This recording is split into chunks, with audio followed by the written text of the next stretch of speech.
Tingnan mo, nag-worship ka lang, gumanda na yung panahon.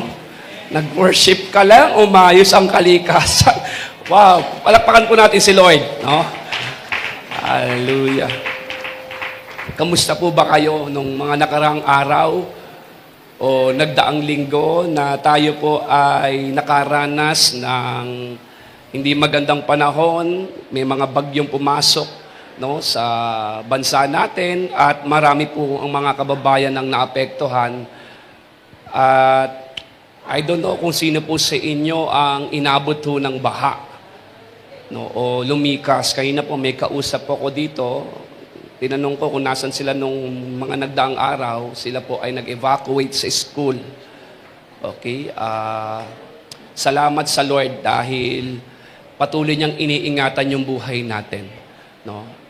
Mas mahalaga ang buhay kaysa sa gamit. Amen? No? Mas mahalaga ang ating buhay kaysa sa anumang mga bagay dahil anumang po pwedeng masira o mawala bagamat nakakalungkot, pero sa Panginoon palagi pa rin may pag-asa na kaya niyang ibalik at higitan kung anuman po yung mga nawala sa atin. No? Maybe some of us nagka-problema sa negosyo, hindi makapag-operate. May kausap nga ako kahapon na hindi siya makapag-operate ng kanyang negosyo dahil nga inabot yung kanyang shop ng baha. So, mahirap. No? Pero at the end of the day, no, sa kabila ng lahat, ang Diyos po'y nanatiling tapat sa atin. Amen, no? Pwede ba natin palakpakan si Lord sa pag-iingat niya po sa atin? Hallelujah. Thank you, Jesus. Tanungin mo muna ngayon katabi mo, kumusta ka na ba? Ano na ba nangyari sa'yo? Hallelujah. Tanungin mo nga siya, kumakain ka pa ba? Ano ba kinain mo ng mga nakaraang araw? Diba? Saan ka ba napadpad o napunta? Si Kuya Michael, tama ba? 3 araw sa lansangan. Oo, stranded eh. Nakita naman natin sa mga news, diba? Kahit sa expressway, hindi na gumagalaw ang mga sasakyan. Kawawa yung mga pasaheros, most especially yung mga bata. Diba? Kapag na-stranded ang mga sasakyan, hindi natin alam. Lalo na kung pag nasa expressway, saan kakakain doon? Wala namang mga sari-sari store sa gilid, diba? Kaya ako po yung mga nakarang araw, patuloy ako nananalangin sa Panginoon. Lagi ko sinasabi kay Lord, Lord, ingatan niyo po kami, protektahan mo yung mga anak. Lord, samahan niyo po kami, i-provide mo po lahat ng aming pangangailangan. Yun naman, napakahalaga rin yung panalangin sa Lord, yung pag-iingat at yung pag-abot ng Diyos sa mga pangangailangan natin. Amen? And nakita naman natin na ang Diyos ay hindi nagpabayak. No? Ang sarap lang isipin kung gaano kabutit, kabait ang Diyos sa atin. No? Ang sarap po. Kaya naman yung iba sa inyo, kahit hindi pa umaaraw ngayon, alam mo kanina, napakadilim, di ba? Pero excited kang mag-worship kay Lord. Tama? Excited kang mag-church kasi ang dami mong bit-bit na pasasalamat. No? Ang dami mong gustong sabihin kay Lord, bit-bit mo yung gratitude na heart mo. Amen? Na kumikilala sa kabutihan ng Panginoon. Kaya, salamat sa Lord. Palakpakan po natin muli ang Panginoon. Alright, let's dive into the Word. And today, okay, we're going to talk about worldliness. Alam niyo po kung bakit ito yung mensahe ng Panginoon. Sino po dito naniniwala ka na malapit na po dumating si Jesus? Malapit na po dumating si Jesus. At ito pong mensahe ng Panginoon ay paalala po para sa atin na maganda po tayo. I'm not saying na matakot ka. Dapat nga ang isang Kristiyano excited eh. Diba? May anticipation ka na, Lord, sana dumating ka na. Kasi nga sa Bible, ang pagdating ni Lord ay glorious at incredible hope yan. Glorious hope para sa atin. Amen? Andiyan ba tayo? No? Kaya may paalala si Lord sa atin sa umagang ito na kung si Lord ay dadating na, I hope na ang laman ng ating puso ay walang iba kundi siya. Na kung meron man tayong chinichis sa buhay ngayon, walang iba kundi yung makilala pa ang Panginoon, maranasan pa ang Panginoon, at hindi yung mga bagay sa mundo. Amen po ba doon? Now, we are called and commanded to love the Lord, not to love the world. Tayo po ay tinawag at inutusan sa Bible na mahalin ang Diyos, ang ating Panginoon, at hindi ang mundo. Amen? Andiyan ba tayo? So mas dapat nahuhumaling tayo sa mga espiritual na bagay kaysa sa mga material. Sino po dito nakahanda ka na kung darating si Lord ngayon? O, diba? Konti na lang, no?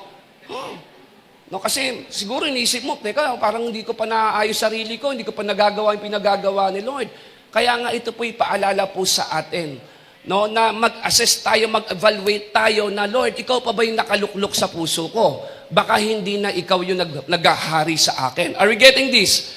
You know, alam niyo po, marami pong mga Kristiyano ngayon ang nakikita natin na naapektuhan ng mga makamundong bagay. When we say worldliness, okay, when you say worldliness is when you act and think without considering God.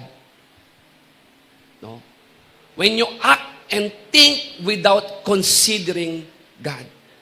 You are worldly when you live as if God is not part of your life. Nagiging worldly ang isang tao kapag siya'y namumuhay na para bagang walang Diyos. Amen po ba doon? At ito yung gusto at nais ng kaaway na gawin sa bawat isa sa atin. Kaya maging ang mga simbahan ngayon pinapasok na ng mga makamundong bagay. No? The devil wants you to push God out of your life. Yun naman talaga ang trabaho ng kaaway eh. Yung maalis ang Diyos sa buhay mo. Tama? Tama po ba doon? At mapuno ka ng sarili mo. Mapuno ka ng mga bagay sa mundo. Kaya po, kung mapapansin po ninyo, marami pong mga Kristiyano ngayon nawawala na ng impact sa iba kasi sa halip na maging godly, nagiging worldly. Are we getting this? Sa halip na maging godly, nagiging worldly. Ang tanging pagkakaiba na lang siguro ng mga Kristiyano ngayon sa hindi, tayo nag-church.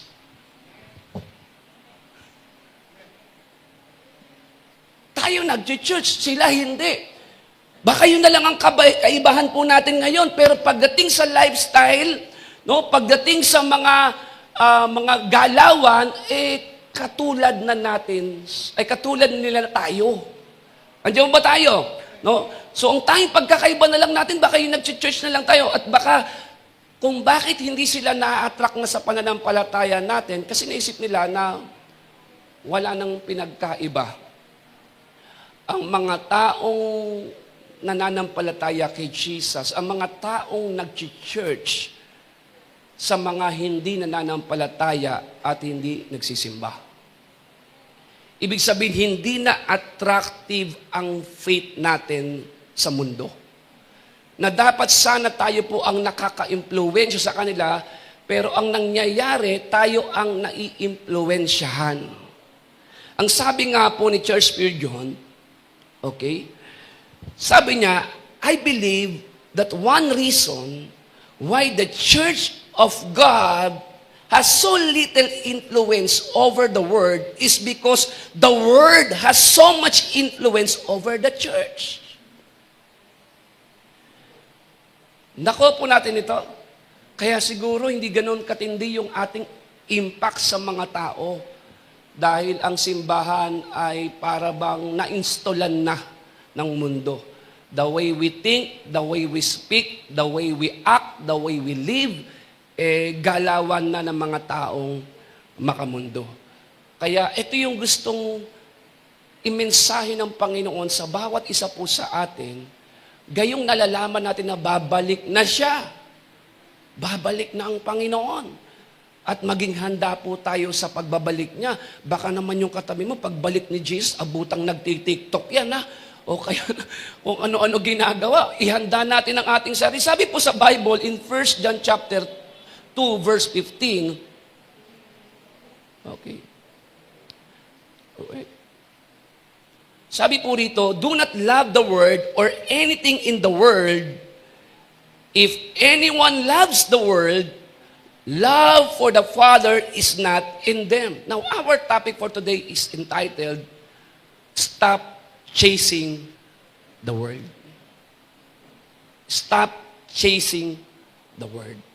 Ang sabi po diyan, do not love the word or anything in the word. Bakit kaya anything? Alam nyo kasi, tingnan mo na po natin, ano ba ibig sabihin ng word dyan? Kasi sa Bible, may dalawang meaning ng word eh. Yung humanity, yung sinabi sa John 3:16, yung word kasi dyan sa Greek ay cosmos. Okay, cosmos. Dalawang ibig sabihin ng cosmos, yung humanity, yung mankind, yung earth, okay, itong natural word natin, at yung word na sistema o system. Okay, yung for God so loved the world, ang tinutukoy doon ng Diyos ay yung mankind. Alright? Pero yung word dito, sa context na yan, hindi yan yung word na earth, kundi yan yung system sa mundo. Are we getting this? So, in this context, it refers to the spiritual cosmos, referring or representing the sinful world system that operates apart from God. Itong mundo natin, ang sistema ng mundo natin, nag-ooperate ito ng hiwalay sa Diyos.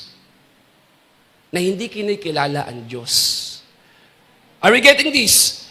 No? Ito po yung sinasabi po dyan. It is a system controlled by Satan.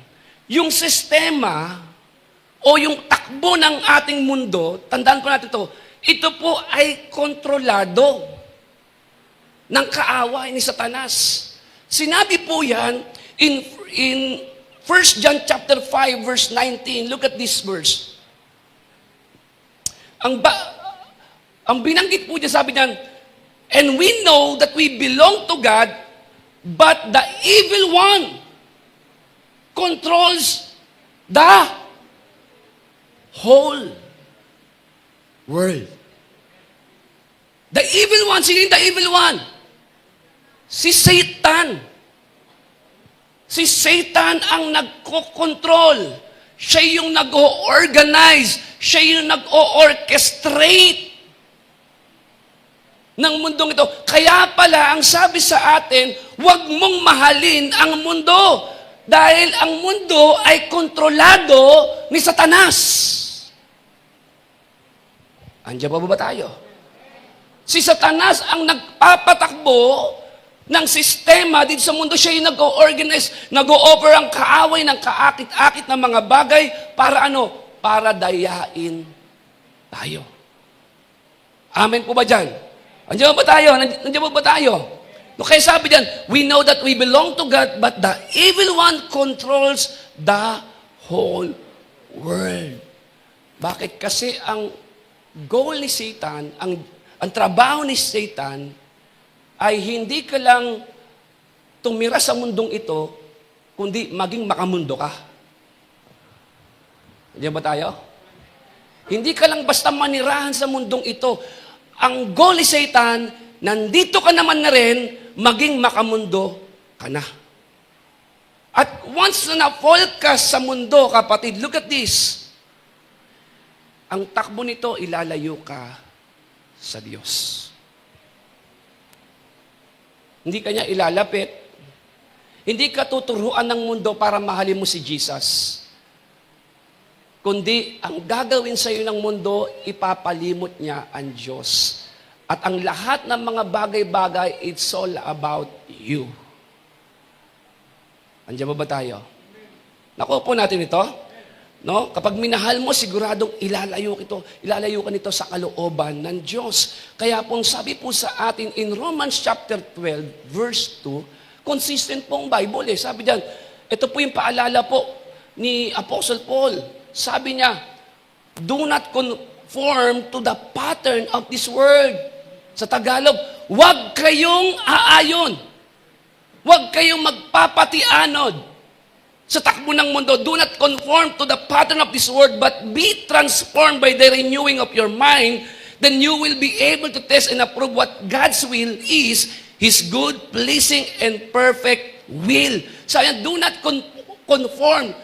Yung word na conform dyan, it means to adapt or to align ourselves with the values, with the customs, and the behaviors of the world. Sa Tagalog, gusto ng mundo na maging katulad kanila. Be one of us. Andiyan ba tayo? No, yung takbo po yung sistema po ng mundo, madalas yan self-centered, materialistic, and driven by pride, power, and pursuit of temporary pleasures. Kaya para kay Apostol Pablo, ang kanyang paalala, pakiusap sa mga mananampalataya ay ay huwag umayon. Huwag mong i-align ang sarili mo sa gawain ng mundo. Huwag mong i-adapt. Kasi ang kaaway, isa lang naman ang pinaka main goal ng kaaway, ilayo ka sa will ni Lord Yung kalimutan mo ang Diyos. At marami, sa mundong ito, marami kasi, kaya nga anything in this world anumang mga bagay sa mundong ito, bakit ayaw ng salita ng Diyos sa tangkilikin natin? Kasi ang kaaway, ang dami niyang mga estratehiya na ginagamit para i-deceive ka.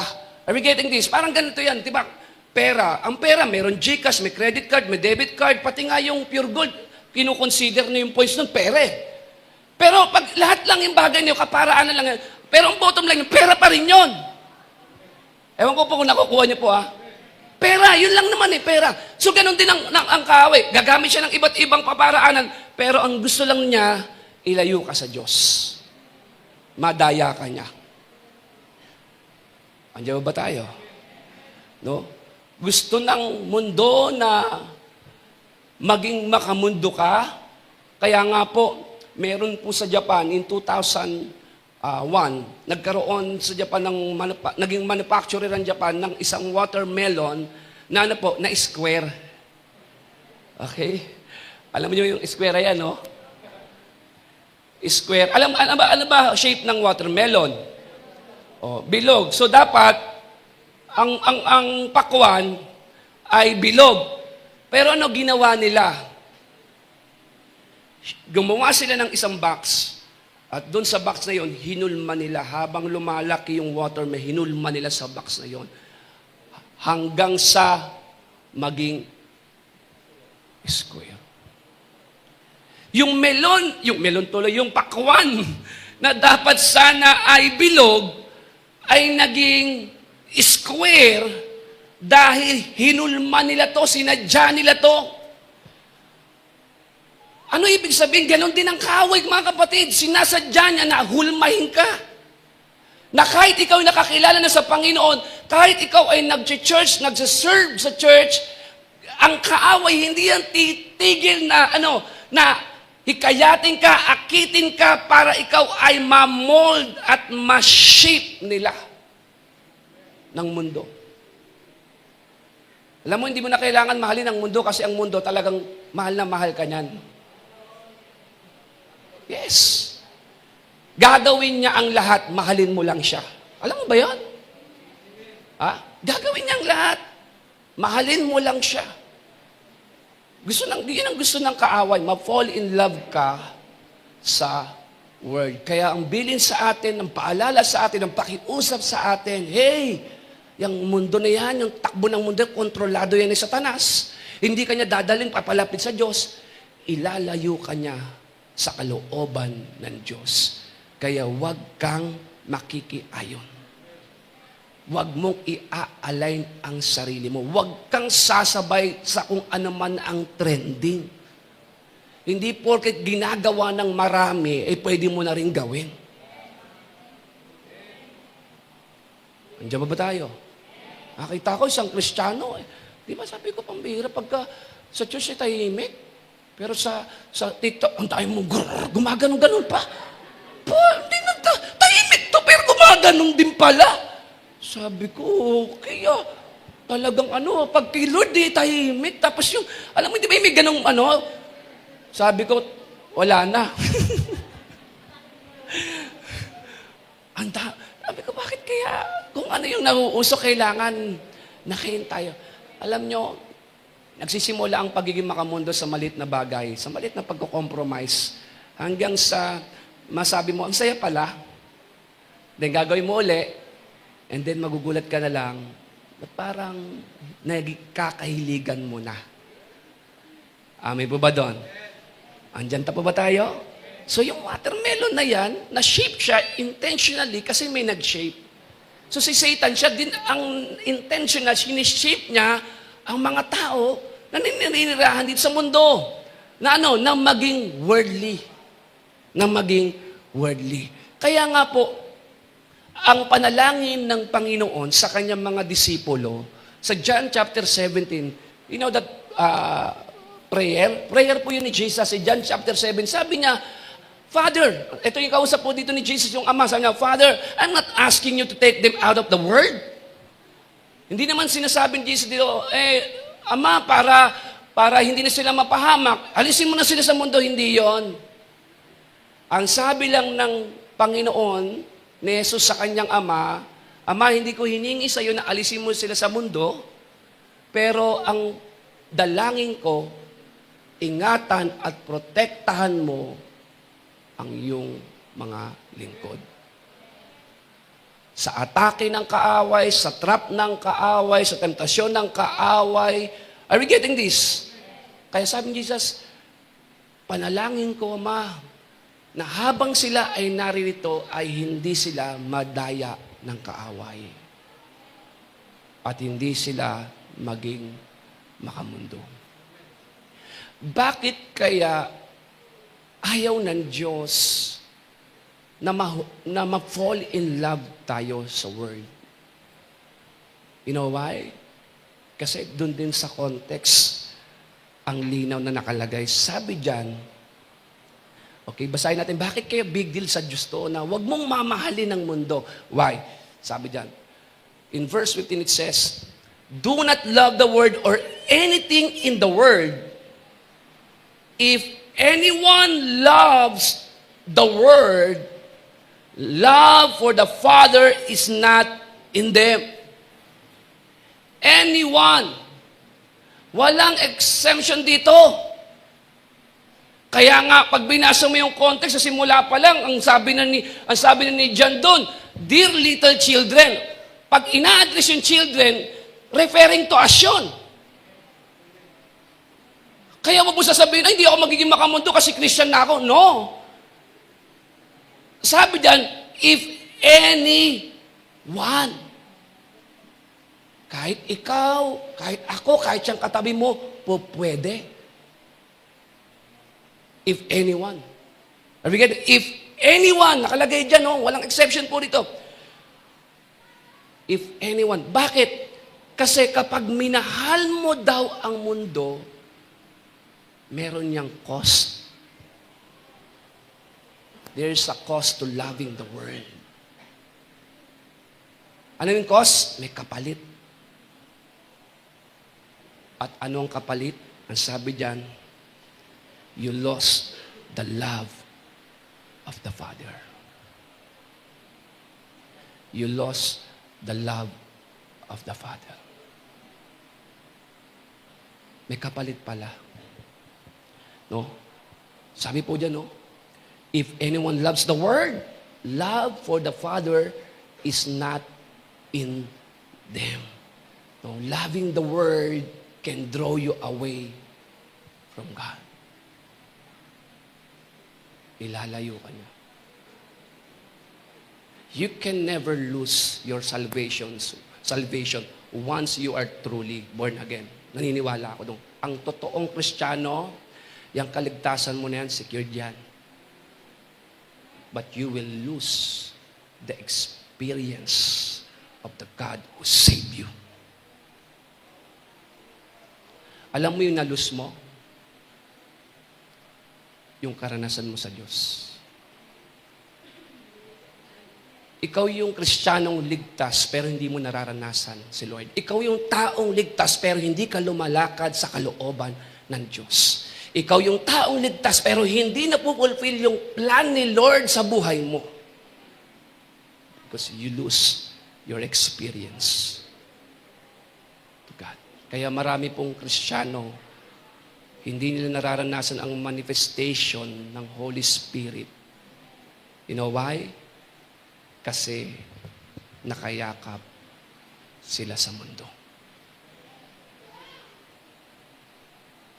I don't think so if, every day yung time mo, kung saan mo kinukonsume sa mga walang katuturang bagay, tapos bigla ka na lang mapupuspos. Wala pa akong nakitang ganun. Wala pa po akong nakitang ganun. Kaya nagtataka ka, bakit kaya hindi ko maranasan si Lord kahit nasa church ako? Kasi punong-puno ng mundo yung puso mo eh. Walang laman ng presensya, walang laman na salita, walang excitement to encounter God. Kaya kahit ligtas ka, ako naniniwala ko, maraming pupunta sa langit na hindi naman nangyari ang kalooban ng Diyos sa kanila sa lupa eh. Totoo po yun. Ako po bagamat, kasi ang salvation natin gawa ng Diyos para sa atin eh. Pero iba ang salvation mo sa plan at sa will ni Lord sa buhay mo. Iba yun. Pwede ka mapunta sa langit, pero hindi mo nalakaran yung panawagan mo. Pwede ka mapunta sa langit, pero hindi mo na-accomplish yung assignment na ibinigay ng Diyos sa iyo dito sa lupa. So, you can never lose your salvation once you are truly born again, but you lose your experience to God who saved you. Yung Diyos na naligtas sa iyo, para bang, alam mo yung after mong makilala siya, hindi ka na naging interesado after. Hindi na siya yung chine-chase mo. Are you getting this? So may cause. Every time na kapag ang heart mo ay nakikita mo, nag-scroll sa social media, naaakit ka sa mga nakikita mo, mga travel goals, sa career nila, sa success nila, siyempre ikaw, nagiging longing ka doon, sana mangyari sa akin, and then nato-turn na yung heart mo ron, nawawala na sa... I'm not saying na, I'm not saying na ayaw ng Diyos na pagpalain at bigyan ka. Nais ng Lord na bigyan ka, pero hindi naman sa expense na kapalit siya. Come on, nandiyan ba tayo? Nais ng Lord na magpag-i-bless ka ng i-bless. Pero wag naman sana sa blessing na yan maging kapalit ang Diyos. Are we getting this? So, ito yung nais ng Lord sa atin, na bagamat tayo dito nasa mundo, pero nandun pa rin tayo lumalakad at namumuhay sa kalooban ng Panginoon. At mangyari po sa atin kung ano yung gusto ng Lord para sa atin. Sabi po sa Galatians chapter 1 verse 4, natututo po ba tayo? In Galatians chapter 1 verse 4, it says, Jesus gave His life for us, for our sins, just as God our Father planned, in order to rescue us from the evil world in which we live. Hindi ka pala niligtas ni Lord nang wala lang, kundi nililigtas ka rin ng Lord sa mga gawa ng kaaway. Hindi ka lang niya basta pinatawad. No? At hindi ka niligtas ng Diyos para lang ma-fall in love sa mundo. Listen, isipin mo, after mong maligtas, after mong ma-receive si Jesus, ano na ba nangyari? Ano na ba nangyari? After mong ibigay ang buhay mo sa Panginoon, ano na ba nangyari? Natanong mo ba sa sarili mo na, nangyari ba yung will mo sa buhay ko, yung plan mo sa buhay ko, Lord? O baka mamaya nasa church lang ako kasi ginagawa ko yung mga bagay na gusto ko, pero alam niyo po, hindi lahat ng bagay na ginagawa mo para sa Diyos ay pinagagawa ng Diyos sa'yo. Andiyan ba tayo? Baka mamaya ginagawa mo isang bagay dahil gusto mo lang gawin, pero hindi talaga yun ang pinagagawa ng Diyos para sa'yo. Hindi yun yung pinalalakaran ng Diyos sa'yo. So, hindi tayo niligtas ng Panginoon para lang mahumaling o ma-fall in love sa gawa ng mundo, kundi diniliver niya tayo sa mga makamundo. Now, ang tanong, sino ang mahal mo? Who is your father? Because we are commanded to love God. And we are commanded, what? Na huwag mahalin ang mundo. Alam niyo po ba kung ano nangyayari sa tuwing minamahal natin ang mundo? Ang sabi po sa James chapter 4, verse 4, don't you realize that friendship with the world makes you an enemy of God? Di po ako nagsabi niyan, binasa ko lang sa inyo. I say it again. If you want to be a friend of the world, you make yourself an enemy of God.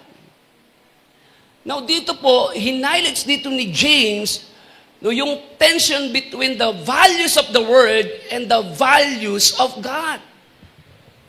And when James speaks of friendship with the world, he refers to what? To adopting, embracing worldly desires, priorities, and lifestyle that contradict saan? Sa God's principles. Ang values kasi ng mundo ay taliwas o ano ba yung contrary? Laban. Iba sa values ng Diyos. Iba eh. Sa mundo nga, mahalin mo ang sarili mo, mahalin mo, mapuno ka ng sarili mo. Sa Bible, sabi doon, ang totoong buhay, you must die to yourself. To your own self. You must deny yourself. Are we getting the key to living is dying? Oh, come on. Pero sa mundo, kailangan ganito ka, kailangan ganito ka. Para ano? Para ikaw ang maging superior. Pero sabi ng Bible, kung gusto mo maging dakila, kailangan mo maging alipin ng lahat. Sa mundo, edi kapag ka ikaw ay nagbigay ng marami, ano mangyayari sa'yo? Marami ding mauubo sa'yo. Pero sa Diyos, the more kang nagbibigay, the more kang aani. Ang sino man nagtatanim ng marami, ay aani ng marami. Sa Diyos, ang pagbibigay ay hindi gastos. Investment mo yan. Pagtatanim mo yan. Nandiyan ba tayo?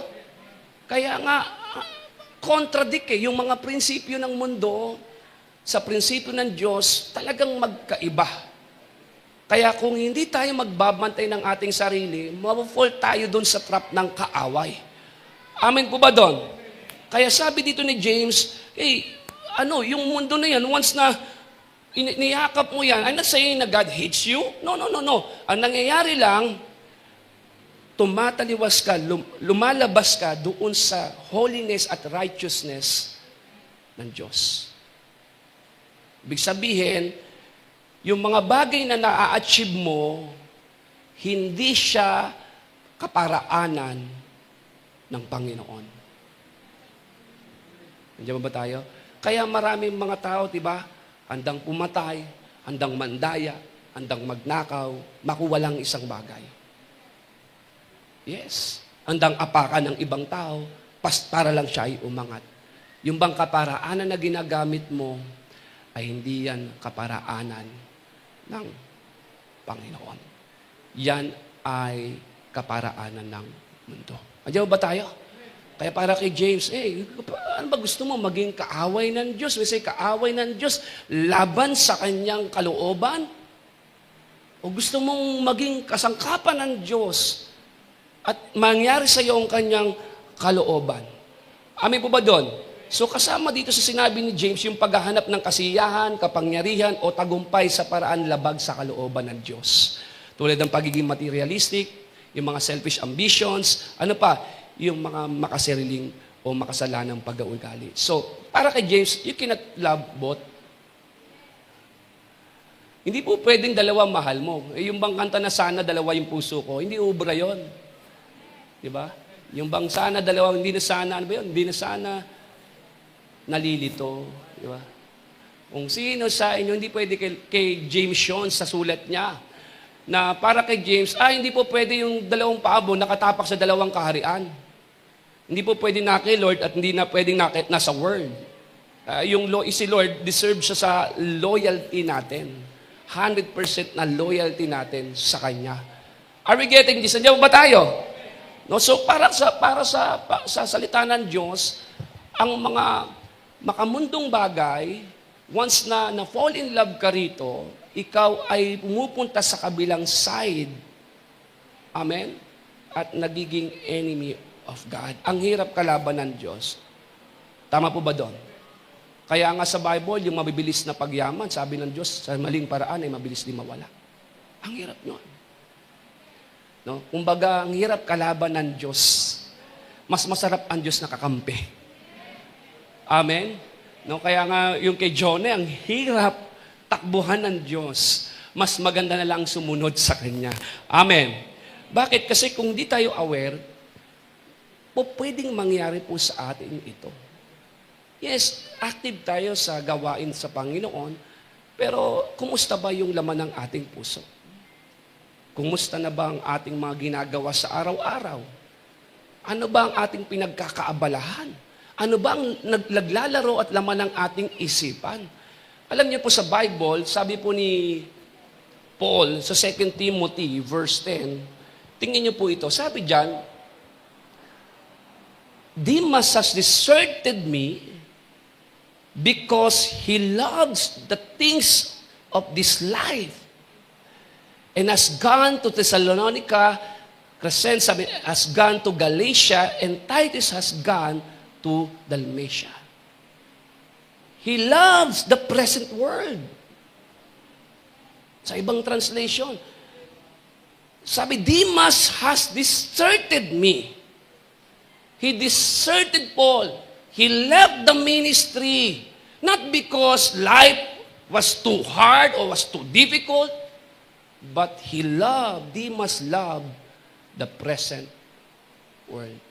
Iniwan ni Demas ang lingkod ng Diyos na si Apostol Pablo, binitawan niya ang kanyang paglilingkod, hindi dahil sa mga problema sa buhay, kundi binanggit diyan ang dahilan kung bakit niya iniwan si Pablo, binitawan ang kanyang paglilingkod, sapagkat si Demas ay nahumaling na fall in love sa present world.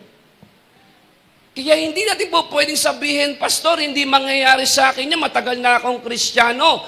Alam mo ba ang background ni Demas? Si Demas, kasama siya sa circle ni Paul sa pagiging fellow workers. Si Mark, si Luke, si Titus, kasama si Demas. Si Demas ay hindi basta-bastang lingkod. Nakasama ni Demas si Luke, si Mark, si Paul. Could you imagine? Halos lahat ng New Testament na sumulat nito, nakipag-hangout doon si Demas. Nakasama yun ni Demas. At ang nag-disciple pa sa kanya, si Apostle Paul. Sabi nga po rito, in Philemon chapter 1, verse 23-24, banggitin natin. Sabi niya, Epaphras is a prisoner with me for Christ Jesus. He sends you his greeting. Also Mark, Aristarchus, Demas, Luke, and Luke send their greetings. Ayan, no? Matinding lingkod. Matinding lingkod. Nakasama ni Demas ang mga sumulat ng Biblia. Pero at the end, nasira ang kanyang pananampalataya. Iniwanan niya ang kanyang misyon, ang pinagagawa sa kanyang... Alam niyo po yung salitang deserted? Nakalagay po yung word na deserted. Look at this. Binanggit po dyan. Ang word na deserted, ang sabi diyan, deliberate and willful abandonment of your God-given ministry and godly friends for the wrong reason. Grabe, willful. When say willful, talagang nagdesisyon ka. Ginusto mo na na i-abandon yung pinagagawa, yung assignment ng Diyos na pinagagawa sa iyo, lumayo sa mga lingkod ng Diyos. Willful. Kaya nga yung cares of this world, sabi sa parable, yung sobrang alalahanin, sa parable of the sower, anong ginawa doon sa seed? Chinok niya raw. The cares of this world. So yung mga alalahanin, no, yung bang, ang dami mong plano at gustong gawin sa buhay, pero wala kang plano at gustong gawin para sa Panginoon. Come on. Ang dami mong mga pinaplano, ito, pero ano ang gusto mong gawin para kay Lord?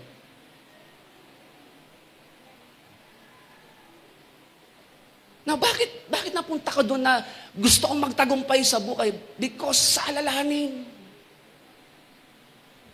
At dahil doon sa cares of this world, sabi nga sa parable na yon, yung Word of God, kahit may mensahe ang Diyos sa iyo every Sunday, specific, tinatarget ka niya, pero wala na sinochoke ka na yung seed, yung nare-receive mong word, hindi na siya tumatalab sa iyo.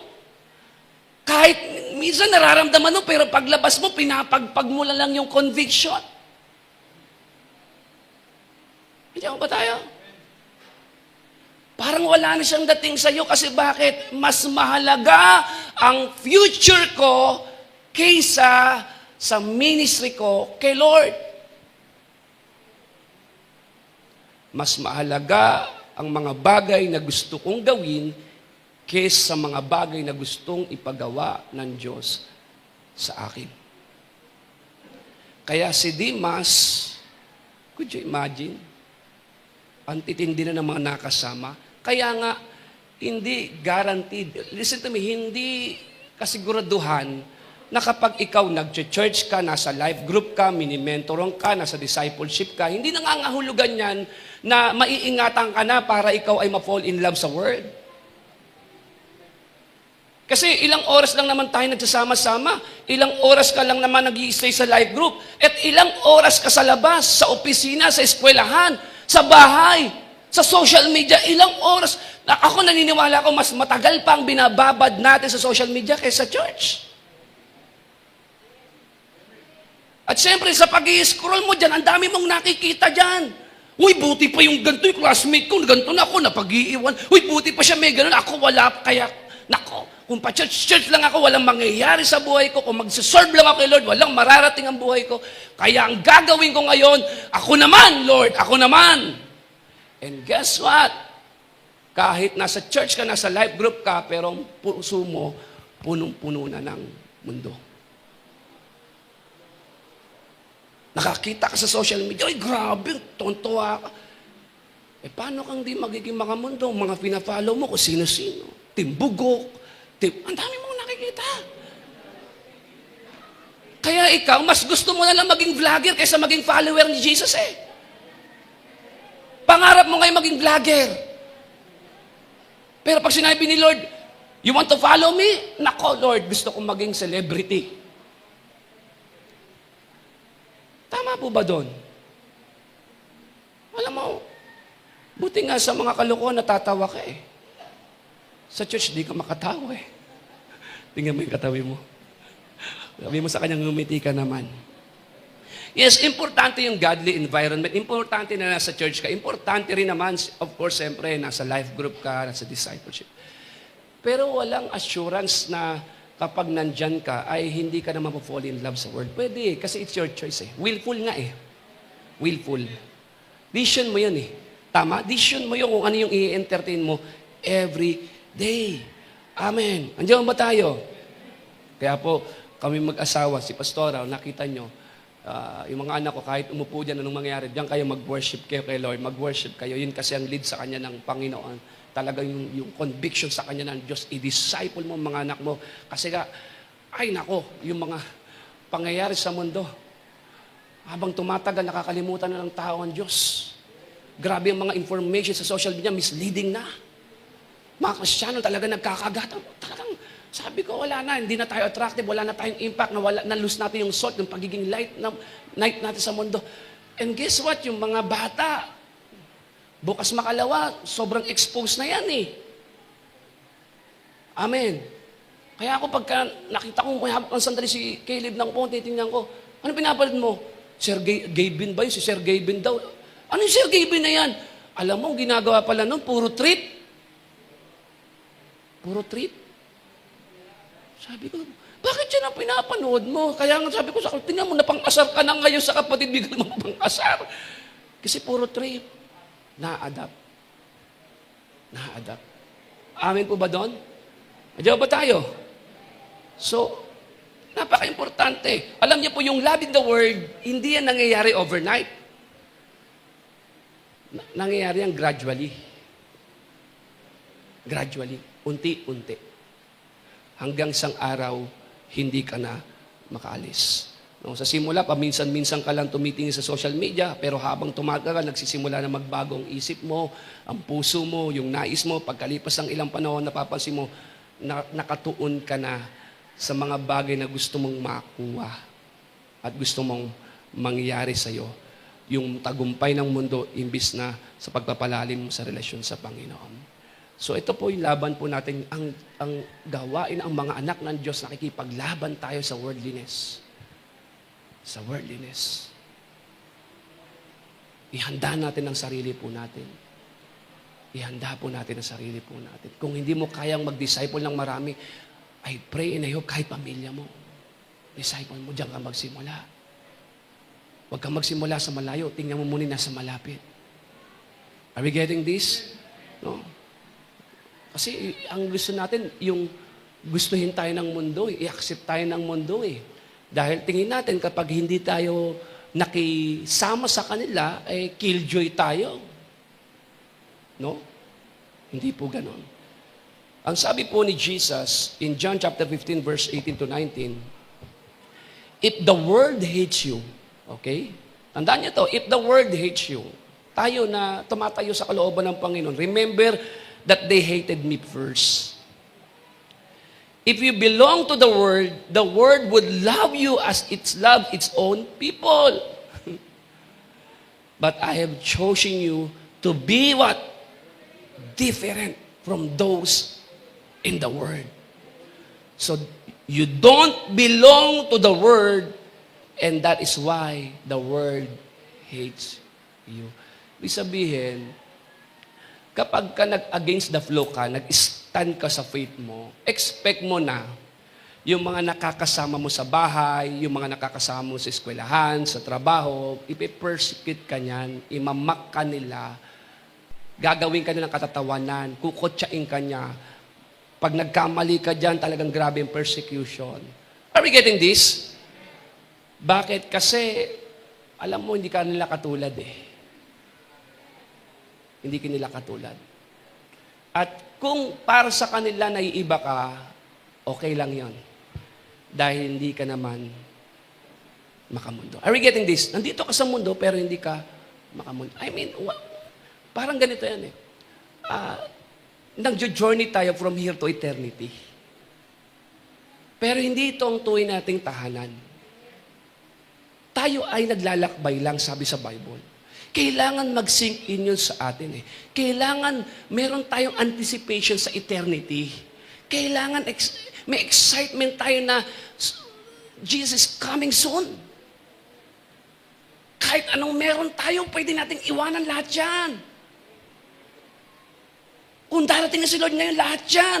Pati yung mga gusto mong mga plano at pangarap mo sa buhay, lahat yan. Pag dumating si Lord, matatapos.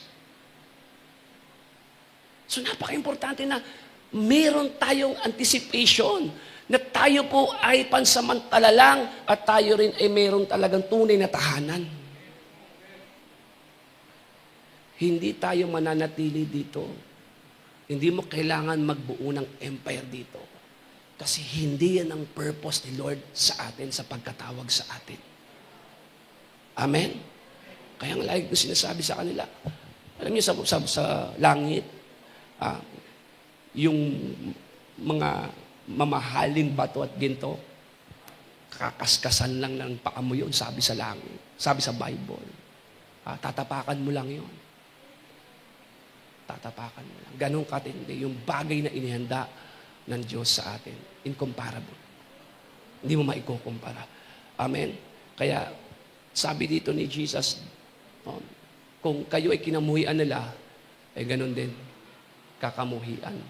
Dahil una pa lang, kinamuhian na nila ako. Bakit kaya sinabi sa Bible na do not love the world? Kasi nga po, ang system na to ay sinful. Yung taktika na to, estratehiya ni Satan, ginamit niya to from the Old Testament sa beginning pa lang, doon sa Garden of Eden. Yan din yung estratehiya na ginamit ni Satan kay Jesus. At binanggit ito ng malinaw sa 1 John chapter 2, verse 16 to 17. Nakalagay dyan, for the world offers only a craving, a craving for physical pleasure. A craving for everything we see. And pride in our achievements and possessions, these are not from the Father, but are from this world. Ano yung estratehiya ng kaaway para ma-fall in love ka sa mundo? Tatlo ito. Lust of the flesh, lust of the eyes, and the pride of life. Now, lust of the flesh. Ano ba ang lust of the flesh? Sabi ng lust of the flesh, the desire for what you see. For what you see, material things, appearances. Ibig sabihin, pag sinabing lust of the eyes, the desire to have it. The desire to have it, nakita mo. At dahil nakita mo, gusto mo siyang makuha. Gusto mong mapasa iyo. The desire to have it. Yan po yun. No? Kaya dyan papasok yung materialism. Amin po ba doon? No? Nakakita ka ng bagong model ng cellphone. The desire to have it.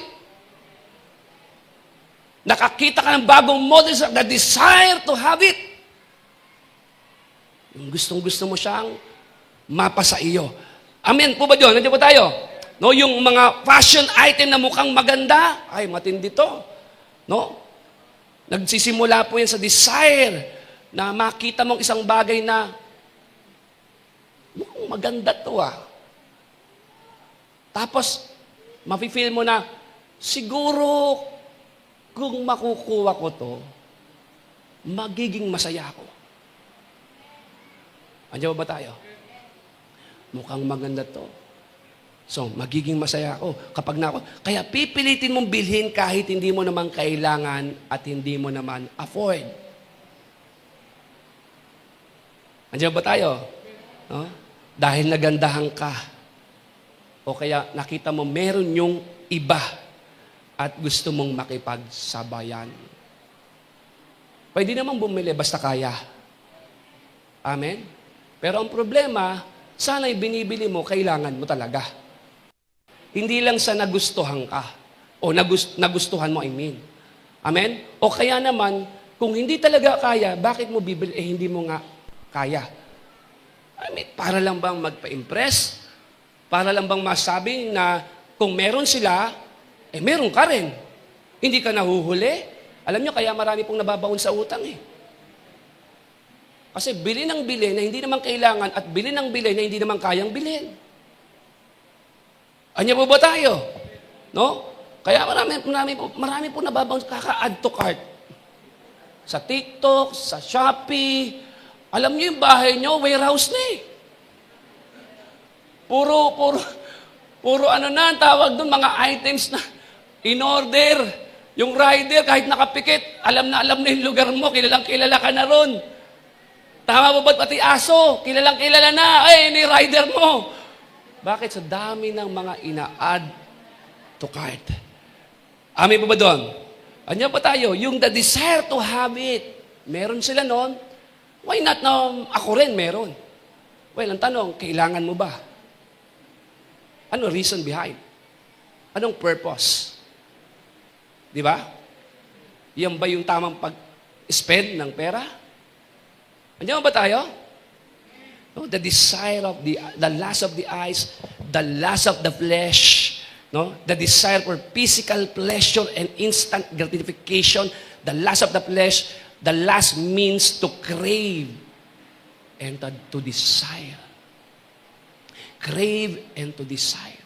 Pag sinabi palang lust, ito pala yung, hindi lang siya specific sa sexual or immorality. Lust, when you say lust, craving. You desire, you desire, yung bagay na yon na sobra-sobra.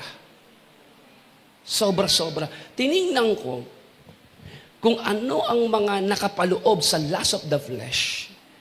Ang sabi na, it is the craving for pleasure outside of the will of God. Ang dami pong nakapaloob sa lust. Ang dami pong nandun yung addiction to food or drink. Ibig sabihin yung craving, ang hilig mo palang kumain ng mga unhealthy food na kahit alam mong bawal sa'yo. Lust pala yun. When you say lust, yung bang kahit alam mong hindi makakabuti, gagawin mo kasi nagkikrave ka. Imagine, ang taas na nga ng sugar mo, panay ka pa matamis. Tama? Last yun. Totoo yun. Ay mo ba doon? Hina-high blood ka na nga, puro ka pataba. Last yun. Ako nga, ganun din. Oo, hindi yun last. Last mo na raw yun. Heaven's food yun eh. Yun yung pagkain, pag kinain mo, dadaling ka sa langit. Anya mo ba tayo? Yung bang mga bagay na alam mong bawal sa'yo, pero kinakain mo pa rin kasi nagkikrave ka. Sasabihin mo, konti lang naman. Eh yung konti na, nakakaisang plato ka na eh. Amen po po. Nandiyan ba tayo? Nandiyan ba tayo? Kasi alam mo naman na hindi yun nakakatulong o hindi yun nagbibigay ng nutrisyon sa'yo, pero kinakain mo pa rin.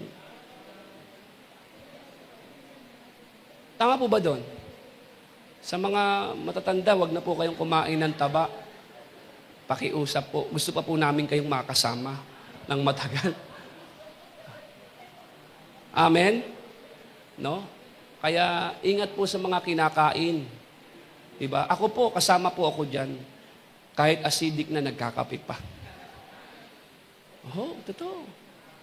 Eh, ano pala yun? Last pala yun. Tama, yung bang may ulcer ka na nga, panay ka pa kape. Ang hirap. No? Ano pa? Yung addiction to substances. Okay? Ito yung kung saan yung tao ay nag-use o gumagamit ng drugs, alcohol, or other substances to escape problems or satisfy cravings, even if it harms their health. Andiyan siyempre yung shabu. May nagsashabu pa rito? Shabu-shabu, pwede yun. Okay po yun. Ang lakas tama nun ah. Shabu-shabu. Hindi. Shabu, ano pa? Marijuana, cocaine, ang sosyal, cocaine, pang rugby ka lang, alam ko eh. No, cocaine. No? Yan pala. Bakit daw yung ginagawa? Sabi doon, nagkikrave sila kasi yung substance daw na yon ay para sa kanila, nag-i-escape sa kanila sa problema. Once na sila ay nag-take noon, para bang naaalis sila, nawawalan sila ng problema. Alcoholism, kasama yan yung too much alcohol, lasinggero. Ay po ba doon? Yung bang para sa kanila, pampalimot lang ng problema, pampawala ng stress. Pero sa totoo lang, once na na-addict ka sa alcohol, hindi stress ang mawawala sa iyo, atay. Mawawalan ka ng atay. Ano pa? Kasama dyan ang nicotine, chain smoker, okay, yung smoking habits. Para sa iba, eto, sabi po nila, pag naninigarilyo daw sila, sa kanila, pampakalma daw yon. Yun ay pampakalma. Ang kapalit nun, cancer sa lungs. Ang hirap namang pampakalma yan. Tama? Oo, emphysema. Sisirain niya yung, ano ba yung lungs, yung baga mo. Kapalit. Grabe namang pampakalma. Hindi. Yun nga eh. Alam naman ng tao na masama ang sigarilyo sa katawan ng tao. Tama po ba doon? At kahit na bumili ka ng sigarilyo, may nakakatakot na nga na picture doon na ito mangyayari sa'yo. Diba? Nagbigay na ng warning. Pero bakit kaya ang mga tao ay tinitake yon? Kasi sabi ni Satan, pampakalma mo yan. Pampakalma mo yan. Take ka lang, makakalma ka, makakapag-isip ka ng maayos. Eh may mga tao nga, pag hindi nakakapanigarilyo, nangingatog eh. Oo, para sa kanya, pampakalma yon. Kaya lang, ang balik nun, ang bawi nun, yung health mo. Yung lungs mo. Kaya po mataas na po ang case ngayon ng mga may lung cancer. Bakit? Kasi, alam mo ba, matindi si Satan. Si Satan nag-upgrade. Vape na ngayon. At matindi na ngayon si Satan. Sabi ni Satan, ano gusto mo flavor, ha? Meron akong grapes dito. Meron akong kalachuchi rito. Alam mo may kalachuchi? Kakasigarilyo? Yan, kalachuchi. Amoy patay. Hindi, nakita mo ang kaway, nag-upgrade siya. Hindi na mabenta sigarilyo. Tabako dati. Hindi na. Ito, gagawa ako, vape. Anong vape na yan? May flavor to.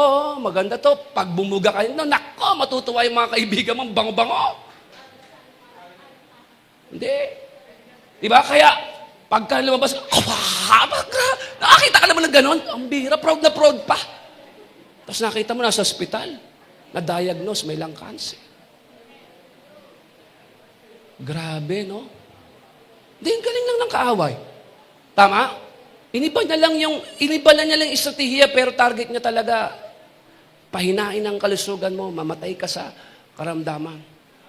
Amen ko ba doon? No? Nakita ko pala, ang nicotine, pinapahina niya, hindi lang lungs, kundi sabi doon, sa pag-aaral, pati puso. Emphysema, pati puso. No?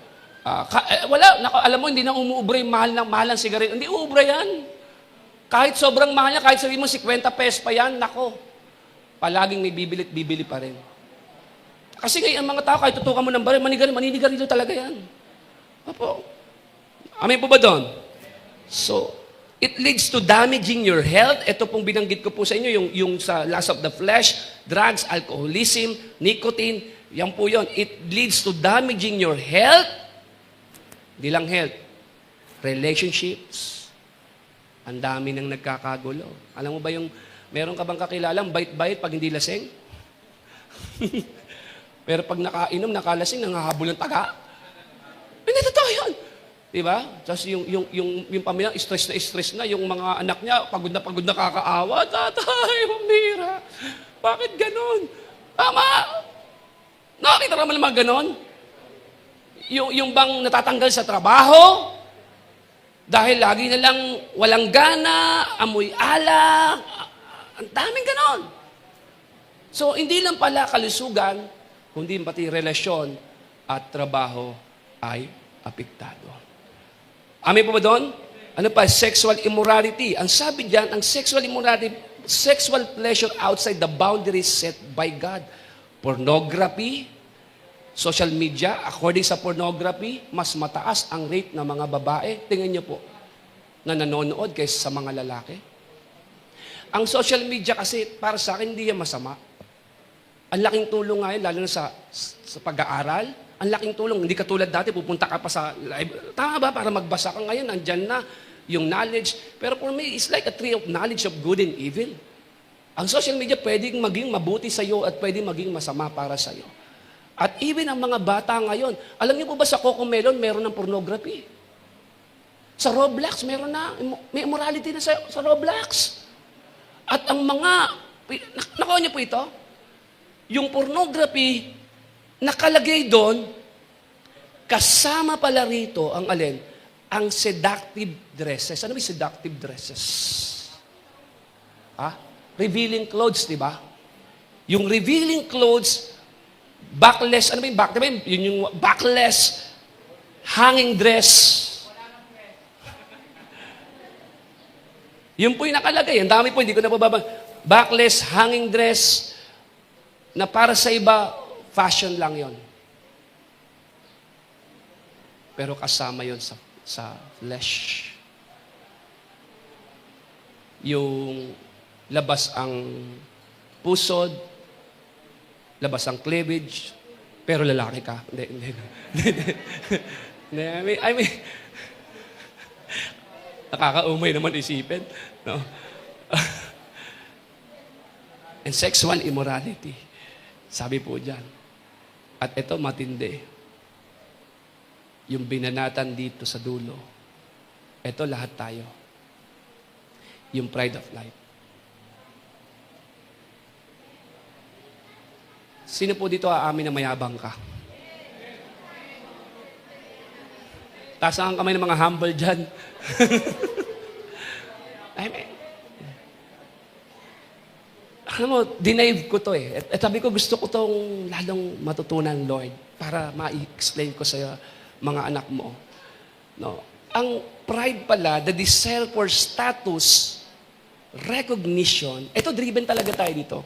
Or superiority over others. Ano po yan? Yung pride in accomplishments, yung pagmamalaki sa mga, ano ba yung accomplishment? Sa mga nagawa mo, natapos mo.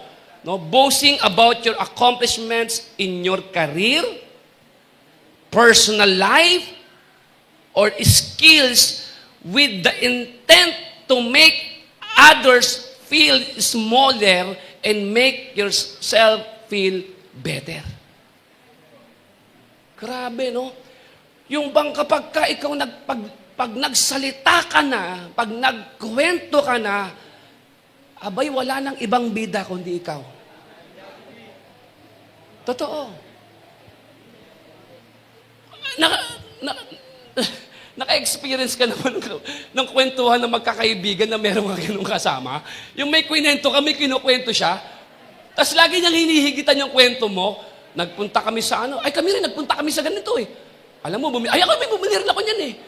Lagi na lang siya yung dapat mas mataas, mas maganda, mas sikat. Ha? Grabe! No, yung bang nagkukwentuhan kayo, ang ganda ng kwentuhan nyo, ang intention mo lang, i-share yung experience mo, biglang may sasabat, alam mo, ganyan din nangyari sa amin, taas ganito, ganyan. Kami, alam mo ba, nagpunta kami sa ganito, ganyan. Bumili pa kami ng ganito. Ba? Parang bakit ganun? Laging ikaw na lang ang bidat magaling. Pero mas mahirap naman yung kasama sa kwento pa hindi talaga.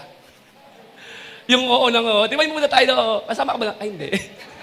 Hindi ka pala kasama, oo ka ng oo. Malayo sa istorya dito. Yan. Ano ba po? Sabi doon, yung pagmamalaki mo, ang intention mo raw ay iparamdam sa iba na mas mababa sila kaysa sa'yo. O mas nakakahigit ka kaysa sa kanila. Mas superior ka, no? Ibig sabihin, sometimes, if we are not aware, no, kapag tayo ay hindi nagbantay, akala natin okay lang mag-inspire. No? But at the end of, kayo na pong anak ito, gusto po yata magpastor. Okay? Kung hindi po tayo aware, alam niyo po, minsan, kahit yung mga blessing ni Lord, na dapat sana maging inspirasyon sa marami, nagiging hindi maganda kasi ang intention natin ay to brag, to boast. Well, at the end of the day, God looks at the heart. Hindi naman natin po pwede sabihin, kung yabang-yaman ang post. Hindi naman porket nag-post siya na meron siya at wala ka, mayabang na siya. Just leave it to God. Pero ang point ko lang, I hope na once na meron tayong gustong i-share, meron tayong intensyon that God is so good. God is a rewarder and He is faithful. And God is willing to bless you sa buhay mo. Amen? Yung pride of life, yun po, yung craving for position. Yung craving para magkaroon lang ng posisyon. Alam mo, kaya nga sa bansa natin, nakakalungkot. Minsan, kailangan pang magsiraan, magpatayan. Pag eleksyon, ako po nakakasuka talaga. Pag sa halip sana yung meeting, di avance, sabihin mo yung plano mo. Alam mo, ang gagawin ng mga tumatayo, ikukwento lahat ng mga kakulangan, kasiraan ng mga nagdaang nanungkulan, para masabi niya na kanyang gusto at plano ay nakakahigit at karapat-dapat siya sa posisyon na yun. Alam mo po yung bansa natin, dito ka makakakita, nagpapatayan para lang sa posisyon. Pamilya sa pamilya, nagkakasiraan. Di ba po? Huwag naman sana. No? Pero ito naman, broadcast naman to kahit sa Makati. Di ba? Hindi naman dahil sa, nasa news yan, na pamilya sila. Nagbabanatan sila, nagsisiraan sila dahil lang sa posisyon. Biruin mo, sinisiraan nyo, mas nakikita ninyo, handa niyong sirain ng pamilya niyo ang isa't isa para lang sa posisyon. Tama. Sisirain mo yung kapatid mo, yung magulang mo para lang sa posisyon. Alam mo, hindi kayo mukhang magaling. Sa totoo lang, sa mata ng tao, kaya yun. Amen. Yung sirain mo yung kapatid mo para lang sa posisyon. Si Lord pa naman, pagdating sa Kanya, sabi niya, if you want to be great in the kingdom of God, you must serve others. Para kay Lord, sabi niya, wag mo tingnan yung posisyon mo, tingnan mo yung paglilingkod mo. Amen po ba doon? Mas gusto ng Panginoon nung makita sa atin yung pagiging tunay na lingkod, yung servanthood. Hindi tayo driven by position. Andiyan ba tayo? No, wala sa atin na super Christian, mga, no. Para sa atin, kung ano man ang inilagay ng Diyos sa bawat isa, saan man tayo pinosisyon ng Panginoon, gamitin natin for the glory of God. Are you with me? Every time na nakaka-receive ka ng compliment, always say, to God be all the glory. Kasi hindi ko yung magagawa kung hindi ako sinamahan ng Diyos. Thank you for the grace of God. Amen po ba doon? Kaya nga sa Bible, di ba? Pati nanay ni James and John, sabi doon, nako, pagka ikaw'y naghahari na, iupo mo yung dalawang anak ko sa kalibat kanan. Hindi mo alam sinasabi mo. Bakit na ikaw ay driven ka ng position? Amen. Craving for position, we lied and cheat to be promoted. Sa mga nag-work, tandaan niyo to, hindi niyo kailangan magsinungaling at mandaya para lang sa promotion. Because the Bible tells us true promotion comes from God. Totoo yan. Si Lord ang mag-aangat sa iyo. Kapag gusto kang i-promote ni Lord, hindi kailangan ng Diyos ng approval ng boss mo. Kaya kang i-promote ng Diyos. No, unwillingly to submit to God. Yan po yun. Bragging new car, luxury model, upgrading. Ay, nako. Ano ba yan, kapatid? Naka-e-bike ka pa rin. 2025 na. Di ba? Kung binibless tayo ng Lord, praise the Lord. At maging blessing tayo sa iba. Talking about expensive vacations. Alam mo, nag-visit kami ng 2 linggo sa Europe. Alam mo, okay naman magkwento. Pero, sana may tamang puso. Amen? Exaggerating your success. Alam mo ba, na-promote ako sa pagiging manager. Ewan ko ba sa kanila, tagal-tagal na nila, hindi sila magagaling. Ako, 1 taon pa lang, promoted na ako. Pride of life. Highlighting wealth. Grabe, no? Alam mo, last week, bumili ako yate. Bakit ba kasi sa Valenzuela? Yate magawa sa styrofoam. Ilagay ng 2 balde sa gilid. Yung tandaan niyo po ito, ang blessing ni Lord, dapat hindi tayo ang highlight, kundi yung goodness at grace ni Lord para sa atin. Dahil nangyari ang lahat ng meron tayo at na-enjoy natin dahil kay Lord. Pero wag naman sana, ulitin ko, na yung blessing na yon ang maging dahilan para ang Diyos mawala sa equation ng buhay mo.